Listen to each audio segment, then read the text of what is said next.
Death of a PC. Yay or nay? From We- whose perspective? We've only had it happen a couple of times in our home games. Have we had a PC actually, like, permanently die? Well, but I have not permanently died. you got to that And to use a threshold. teleportation disc, you zip you back to the library, bribe the hell. I think it cost me quite a bit of money to get him to throw a. You were so chivalrous. Oh, or vivified. Yeah, we had to. Yeah. We were past the healing point. I would did. You know, I am theoretically in favor of it. And when we first started 5e and we were kind of having a session 0, you know, I remember I asked you guys, how do you feel about player death? Because I'm like, Could happen. this happens, you know. So 5e is what introduced death saving throws, or was that in 3.5? I think that was in 3.5. Was it? I can't remember. But it was really going to put it in there.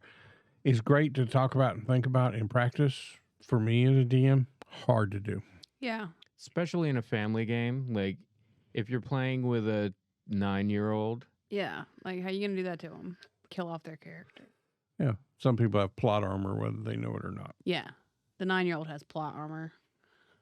I am for it. I think in the right setting. So, Call of Cthulhu, 100% for it. I think that is, I mean, we've had characters die. Like, I feel like it has to be there for that realism of Carrie killed John. I was about to say, which character died? yours. And only mine. Yeah, that's what I'm saying. That's not characters. Samantha. We were trying to take some of the sting away from John. It was a good death, and I'm It It was was a good death. No, didn't you have an old man die? No, he went crazy. No, you went insane. You That's put him in basically a dead. you put him in a bus and went back to Miskatonic University with him just staring blindly out the That's window. basically dead. Yeah. But I think for like Call of Cthulhu, you have to have that ultimate consequence. You know, these are 12 hit point base humans. I agree that there are some systems where it's more likely, but I do think there's a place for it in D&D as well. Oh, 100%. It just, you know, like we've said before, D&D is heroes. They're above and beyond what a standard person can do. So their death is going to be more extravagant. So you can't, you know, I don't want my character to just die of dysentery, you know, like Yo, Terry, yo mama is on crack. snap. But I get it. dysentery. Dysentery. That was a pun for you. That was really good. I'm surprised you didn't catch that I didn't at first. catch it for a while. It's all the better for me that I didn't get it right away. Oh, wait a minute. Wait a minute. It's weird, but I kind of wish one of my characters in D&D would die. I feel like that kind of gives them this like ultimate legend status. But it has to be a good death. And it's unsatisfying if it happens at level 3. Right. That's why we did kind of work through that and give the opportunity to bring Histig back, because you had just started. That was a It wee was baby still- turtle. You haven't got to that point where I don't want to play a monk anymore. It's not even that I don't want to play him anymore. It's just I'm not nearly as excited about him as I usually am with my characters. I still very much enjoy Histig. But if we were to open up session with me being like, lightning from the heavens, Histig is dead, it wouldn't be the I'd same be like, either. the fuck? It'd have to happen naturally and look good. In my online Curse of Strahd game, we got all the way to the battle with Strahd.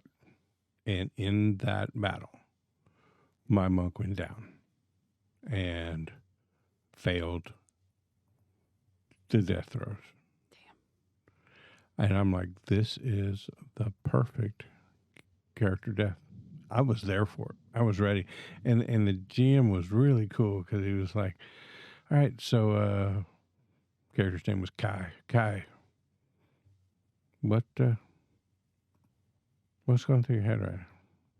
but basically I failed the last saving throw, and he was giving me an opportunity Like to, monologue your way out. what flashed before your eyes when your life or whatever. And I was like, this is going to be so cool. And I was just about to do it. Freaking wizard that we had been holding on to a wish spell Oh, and wished me back to life. damn, you So, stumbled. the one time I was going to have this epic death, and it was taken from me. I Right? feel like you could have went in and been like, he doesn't come back from the light. He chooses not to. He says, fuck you, and Yeah, well, I wanted to yes and him, not nobody. yeah. I mean, it was a pretty big sacrifice on his part. So it's Yeah, that's true. Okay, that's cool. He's doing so. To your point, though, the most recent game I'm playing with the folks online, level 3, couple sessions in, I do is make a stupid mistake, fail the death saving throws, and I'm going. And the GM then has a private conversation with me and says, so your choice. It's a little early, but character dies, you can roll up a new one and go with it. Says, or we can work something out. And I'm like, well, I just made this character. I really like this character. I would love to play him, but whatever, however it works, right? So I ended up getting this, basically some entity he's not even sure of yet. Godlike entity just saved him, and he's got a task that he's got to perform that none of his party knows about. So Right. I'm just waiting for this to blow the fuck up right Yeah. in the middle of Avernus, I love those. But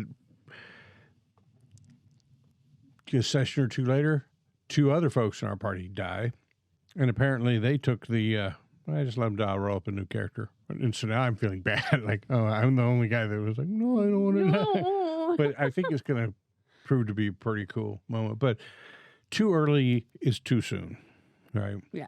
Let folks play out their characters. So, but then, this DM's playing very above board, right? These are the rolls. This is what the damage is being done, and you went down, and those were your death saves, and Bob's your uncle. You dead, so right. I do. So there's something to be said for always keeping DM rolls private, so that when you need to fudge for the story, you can. Because if you're always rolling in front of the characters, then all of a sudden you don't roll in front of the character. You're just broadcasting, hey, I'm cheating right now. I'm gonna cheat on this roll. Even if the people around don't really care, they're going to make the joke, oh, he's fudging. Yep. Yeah. I do very much love the verge of death, deal with the devil trope. I've never gotten to personally do it. I would love to have like one of those, where like the DM pulls you aside and he is, you have this like vision of like some creature in the dark reaching. Like I would love something like that where you get some unholy curse to come back to life. And I've had you do it one time. You made a deal with a very nasty lady and got like a permanent tattoo brand on your hand. And I remember you just looking at me like, I don't fucking want to do this shit. And you're like, I love that kind of stuff to deal with the devil. But definitely like player death is a part of the game. But depending on the system you have, it feels almost like it has to have a satisfactory ending. Yeah, I think players that are involved in the game, they deserve a good death. They have a good right. So I liked what I've seen some other folks do. That do you have any last words, right? And so you can be on the ground looking up at his tig and saying, whatever you do, punch that guy. Fuck him up. So there's different ways to give them that satisfaction. Yeah. But I don't know if it happens, it happens. But I think DMs owe it to their players not to let it happen at really low levels. Unless they're really doing something stupid, but then we're just back to our problem player discussion from... I'm going to jump off this cliff. They won't let me die. Fuck around and find out. It is definitely a DM skill set to be able to have stakes that are not life or death, like the orphanage burns down or your true love is lost. Yeah. And then the player has to deal with it, and that brings role play opportunities and a redemption opportunity story. And a lot of that has to do with your ability to scale encounters for your players. If you're throwing liches and shit at level 1 characters, you're just kind of asking to kill them off, you know? So It's almost like you're intentionally setting up next topics. that was not intentional, but okay. It's the second time tonight. Sorry. But as a player, I like the fact that I could die being there. And I've played it both ways. I've had it happen like, no, it's too soon. And the DM found a way to get me out of it that added to the story and didn't seem too contrived. And then there were times when I died and I was like, yes, this is a perfect, glorious death. Yeah. We just killed Strahd and I'm going down and Kai is going to be, his name will be sung throughout the land. And then some guy wished me back. And I'm like, Kind of stole my moment, bro. Too bad he didn't do it at your funeral. yeah. Yeah, I let you die fully. Before anybody says anything, the dude's getting up there to give this great eulogy and all the tears are about to go. Hey, before anybody says anything. That reminds me of a great episode of Star Trek.